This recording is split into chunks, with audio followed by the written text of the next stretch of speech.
Oke, Assalamualaikum warahmatullahi wabarakatuh. Selamat pagi anak-anak. Waalaikumsalam warahmatullahi wabarakatuh, Pak. Selamat pagi. Selamat pagi, Pak. Oke, sebelum mulai pembelajaran, saya akan mengecek terlebih dahulu kehadiran kelas pada pertemuan hari ini ya. Sekarayu Apriani.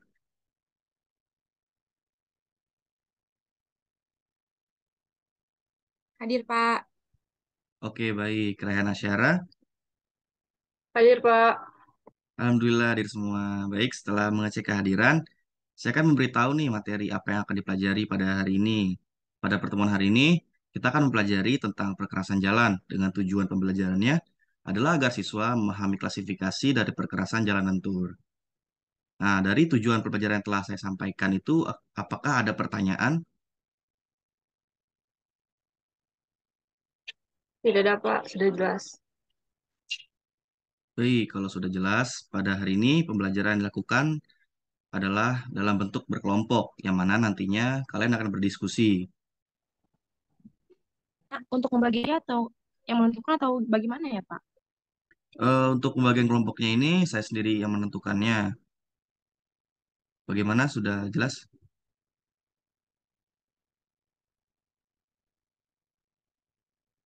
Baik, jika dianggap sudah jelas, maka saya akan membagi kelompoknya pada pertemuan kali ini.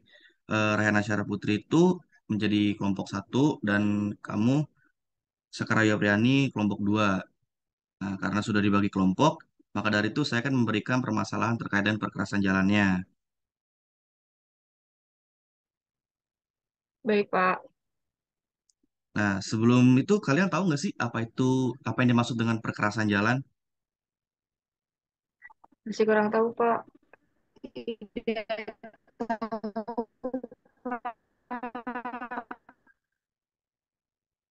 Oh, jadi seperti ini. Coba bayangkan ketika kalian tuh melintasi jalan raya dan melihat aspal dan jalan beton.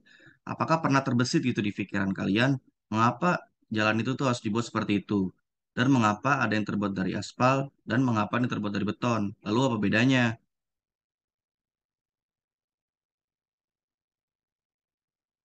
Tapi, Pak, saya masih bingung, Pak. Kenapa bahan pembuatan jalan itu bisa berbeda ya, Pak? Nah, maka dari itu nih, saya ada penugasan diskusi untuk kalian terkait dengan permasalahan perkerasan jalan tersebut.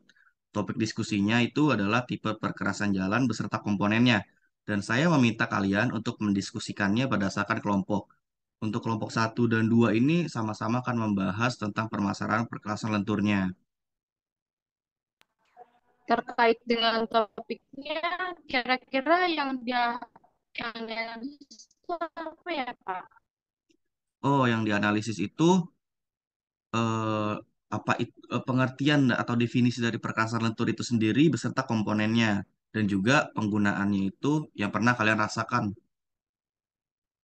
Jadi penggunaannya itu berdasarkan pengalaman kita ya, Pak? Ya, betul sekali Yara. Terus apakah ada lagi yang ditanyakan tentang permasalahan diskusinya? Tidak Tidak ada, ada, sudah Pak. Sudah jelas. jelas. Oke, kalau begitu saya akan memberikan waktu selama 15 menit untuk diskusi terlebih dahulu. Apakah cukup? Insya Allah Cukup, Pak. cukup, Pak. Baik, waktu diskusi dimulai.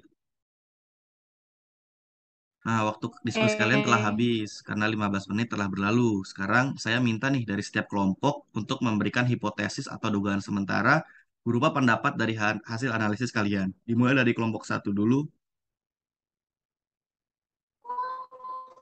Baik, Pak. Kalau menurut kelompok satu, perkerasan jalan luntur itu adalah jenis perkerasan jalan yang mampu menahan beban lalu lintas dengan mengandalkan deformasi elastis bahan perkerasan. Komponennya itu meliputi lapisan permukaan, lapisan pengikat atas dan bawah, serta lapisan dasar. Untuk penggunaannya, jalan-jalan. Oh, bagus sekali untuk kelompok satu atas hipotesis dan pendapatnya. Luar biasa. Selanjutnya, saya ingin mendengarnya dari kelompok dua. Ya, Yara silahkan. Baik, Pak. Izin berpendapat ya, Pak. Jadi Ya. kalau misalkan perkerasan lentur itu adalah perkerasan yang lentur dan fleksibel dan memungkinkan untuk mengalami deformasi kecil saat diberikan beban. Dan kemudian eh, dan kemudian akan kembali pulih ke bentuk semula setelah beban itu diangkat. Lalu komponennya itu meliputi subgrade, subbase, cross, base cross, dan surface cross. Ya, penggunaannya adalah dalam pembuatan jalan tol.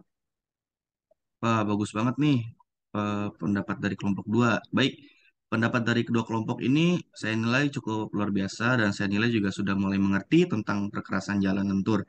Tetapi masih ada beberapa pendapat yang kurang tepat. Maka dari itu, saya akan menjelaskan lebih lanjut perihal materi yang akan kita pelajari.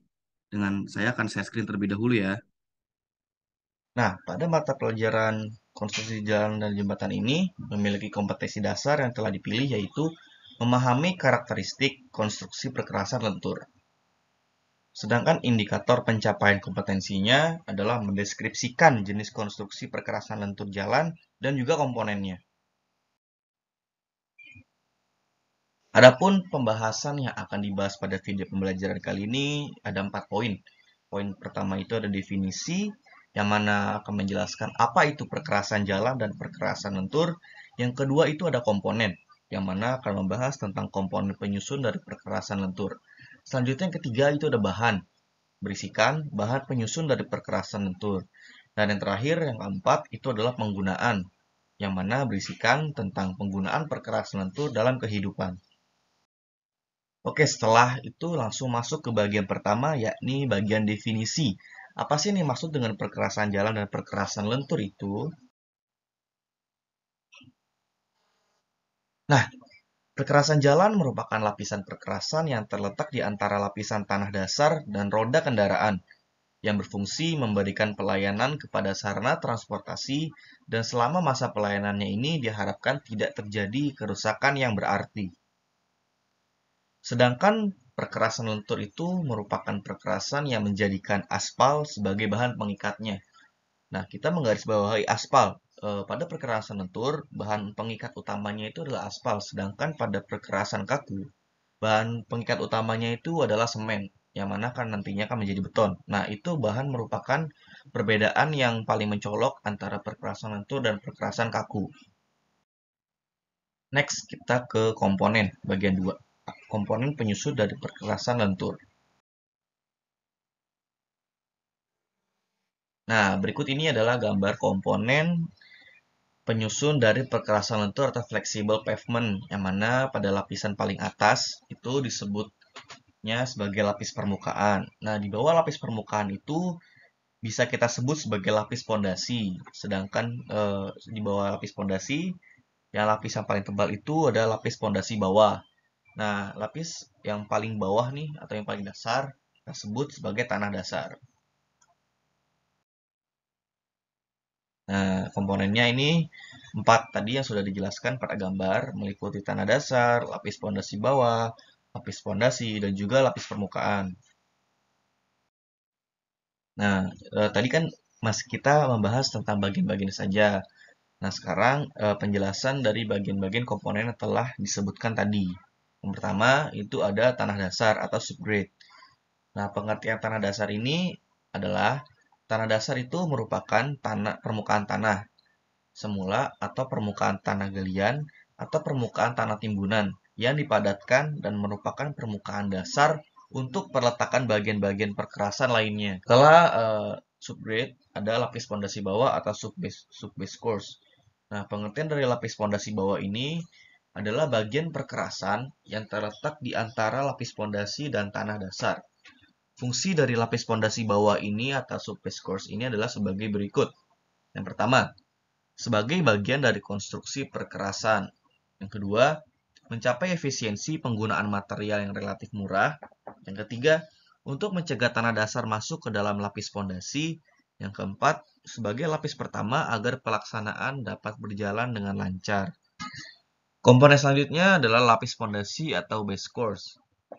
Lapis pondasi adalah bagian perkerasan yang terletak antara lapis permukaan dengan lapis pondasi bawah, atau dengan tanah dasar bila tidak menggunakan lapis pondasi bawah.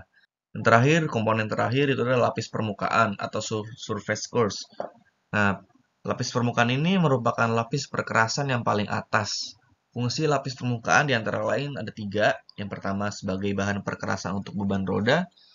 Yang kedua sebagai lapisan rapat air untuk melindungi badan jalan kerusakan akibat cuaca. Dan yang terakhir sebagai lapisan aus atau wearing course. Oke, setelah saya menampilkan media presentasi, apakah ada yang ingin ditanyakan?